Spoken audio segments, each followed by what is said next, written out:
Welcome back, everyone. It's Charlie. This is going to be my Joker movie review, a new beginning for DC films and for the character itself. I'll talk about where he fits into the pantheon of Jokers, talking about Heath Ledger all the way back to the classic versions of the character, and where the movie fits in with the grander design for what Warner Brothers is doing with their DC films. We're doing a giveaway for movie tickets. All you have to do to enter is be a subscriber and leave your favorite Joker moment on the video. So the Joker movie is all about the character Arthur Fleck, a relatively normal person suffering from some mental and physical conditions whose life slowly starts to unravel after he's attacked by a group of kids on the street. He slowly descends through the movie as darker and darker feelings come out of him. He doesn't get the help that he needs until he becomes the character that you know from the comics as the Joker. Previously, when I heard that they were doing a Joker origin story movie like this, I was very skeptical because in the comics, the Joker is famous for never having a definitive origin story. Most people view Batman the Killing Joke, the closest thing you could give to an origin story to a character like that,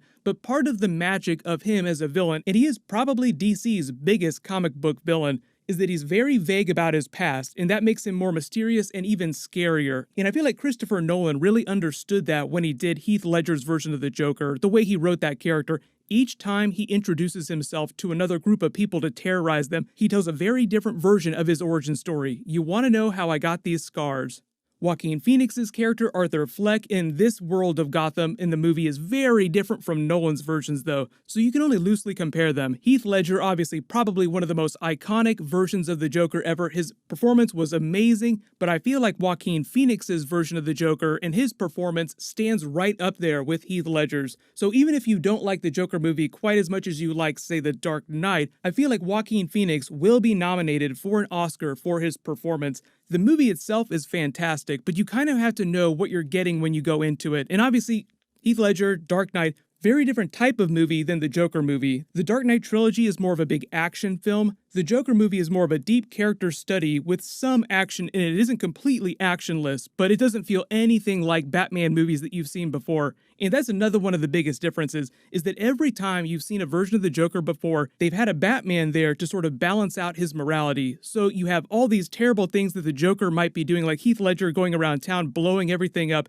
but you have Christian Bale's Batman to step in and say, this is why what you're doing is wrong. No matter what's happened to you, no matter what your ideology is, he provides you with a very concrete perspective on what's bad and what's good.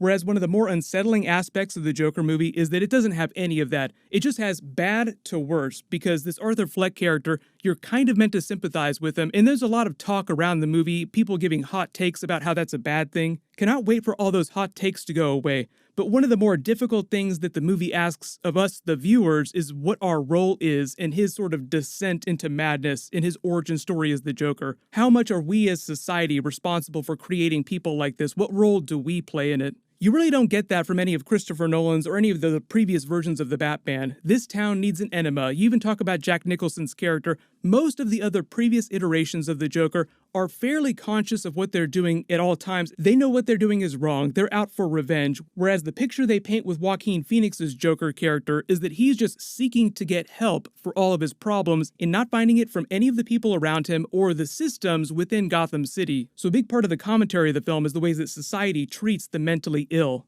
His laugh was great too, very distinct from the other iconic versions of the Joker's laugh. It's the first thing you think about when you think about the Joker. His laugh, though, is part of who he is. It's almost like it physically hurts him to laugh so hard. He starts coughing sometimes mid-laugh, as if he can't stop laughing. Most of the other versions of the Joker laugh because they want to freak you out. It's more of an automatic response with his character. Everyone's been talking about all the comparisons to Travis Bickle, a Taxi Driver, and Scorsese's King of Comedy. There are some criticisms that the movie is almost too much of a blueprint of a Scorsese film. There is so much Travis Bickle in Joaquin Phoenix's performance, in his character, in his origin. Even some of the shots in the film are mirrors of Taxi Driver scenes, like when he's playing with the gun, when he's slowly sort of working on his Joker makeup.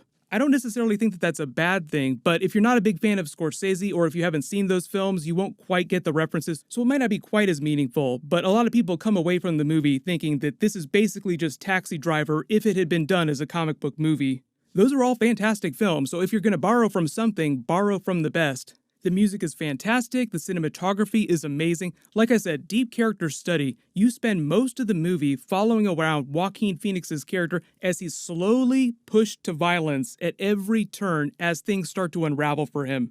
Most of the other criticisms against the film have to do with the way it portrays violence. There's been a lot of hot takes, like I said, and I think it's okay to ask questions like that. But if you've ever seen any kind of movie, and if you understand that this movie is about the Joker, I really don't think that it's an issue. I think that a lot of the people that are criticizing the film for its violence just don't know who the Joker is, or it's been too long since The Dark Knight came out and they've completely forgot who the Joker character is, or they don't read comics. Comparing it to other rated R movies like Deadpool, this movie is less violent than the Deadpool movie. The difference is that this movie is just so much more serious in the way it treats all these moments, so you're just hypnotized by Joaquin Phoenix's performance. There's been a lot of talk about his behind-the-scenes antics on set. It's all part of him just being this totally amazing, totally weird person that comes up with some of the most fantastic performances you've seen. Seriously, some of his best movies are some of his weirdest characters. There was a deleted scene they posted recently of his character slowly coming to the Joker identity as he's writing a letter to Murray Gold, the character that's played by Robert De Niro, Travis Bickle himself. So there was no mistake that he cast Robert De Niro in this movie that is inspired by a lot of Robert De Niro's earlier films.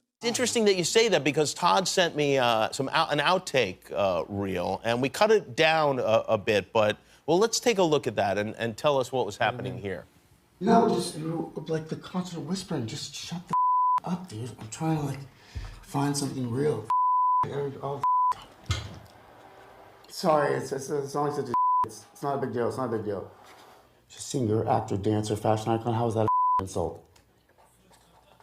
I can't do this, man. In reality, he's not that crazy all the time, but that's just him in the moment. I was very happy to see that Robert De Niro did not phone his performance in because at this point in his career, he's got so much money and so many accolades that he could just do whatever he wants. He could completely phone in everything he does from now on. But his character is a bit of a spin on his previous King of Comedy movie. He plays a talk show host like Johnny Carson in a show that Joaquin Phoenix's Joker character idealizes and watches. Just like during Batman the Killing Joke, the character is an aspiring comedian, so Robert De Niro's talk show is something that he idealizes and feels like he could achieve some of the recognition that he's been wanting so badly from everyone.